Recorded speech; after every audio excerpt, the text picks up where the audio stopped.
How to integrate integral 2x positive 3 over x squared negative 5x positive 4.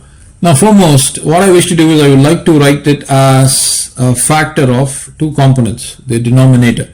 Now clearly we know that x squared negative 5x positive 4 is nothing but x negative 1 times x negative 4, right? So I'll be utilizing that. So foremost, let me start off by the all important word, consider the integral. And then I would rewrite this keeping the numerator as it is, 2x positive 3 divided by the denominator. I'm going to write it as a product of two terms, x negative 1 times x negative 4 times dx. Now I would like to use partial fractions so that I would be in a better position to represent this integral quantity as a sum of two terms. So for that, let me just start off by considering 2x positive 3 over x negative 1 times x negative 4.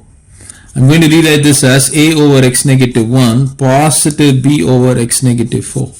You cross multiply, you get 2x positive 3 is equal to a times x negative 4 positive b times x negative 1.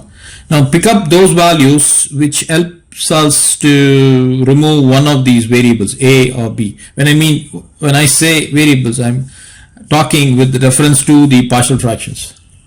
Right, so of course we have to assign the values so that a and b gets annihilated. So first what I wish to do is I would like to take x to be equal to 1. So when I substitute x is equal to 1, b gets annihilated. So this is going to be a of x is 1 followed by negative 4. On this side it's going to be 2 times of 1 positive 3. So this can be rewritten as 5 is equal to 1 negative 4 is negative 3.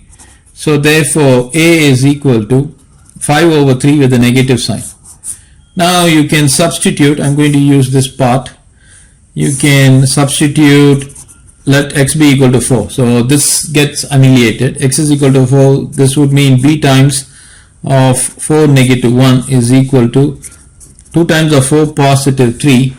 So 2 4s are 8, 11, 8 added with 3 is 11. And over here it's 3 times b.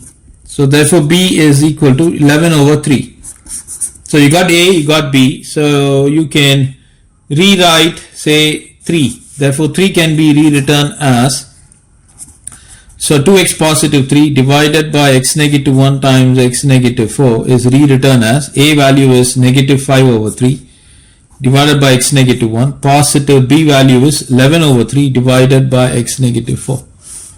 Now take this and place it over here, right? So I'm going to take this as 2. So therefore 2 can be rewritten as integral negative 5 over 3 divided by x negative 1 positive 11 over 3 divided by x negative 4 into dx. So this can be further rewritten as negative 5 over 3 is a constant, integral dx divided by x negative 1, positive 11 over 3 is a constant, integral dx divided by x negative 4. Now this is going to be equal to negative 5 over 3. When you integrate this, this will give you ln of x negative 1. Positive 11 over 3, when you integrate this, you get ln of x negative 4. Now you can actually, you can actually take 1 over 3 out. If you were to take 1 over 3 out, you get negative 5 times ln of x negative 1, positive 11 times ln of x negative 4. Now there is a formula in logarithm. A times ln b is equal to ln of b raised to the power of a. So by this formula, this is going to be 1 over 3 times ln of x negative 1 raised to the power of negative 5 positive ln of x negative 4 raised to the power of 11. Now a raised to the power of negative 1 is 1 over a, right? So you can push this guy down. So this is going to give me 1 over 3 times ln of 1 over x negative 1 raised to the power of 5 positive ln of, this is going to be retained as it is, x negative 4 raised to the power of 11.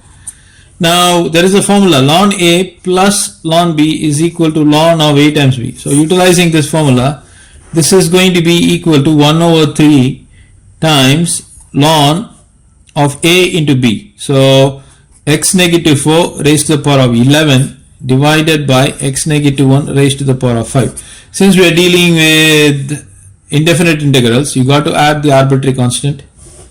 C. So this is the final solution and it is the right place for us to stop.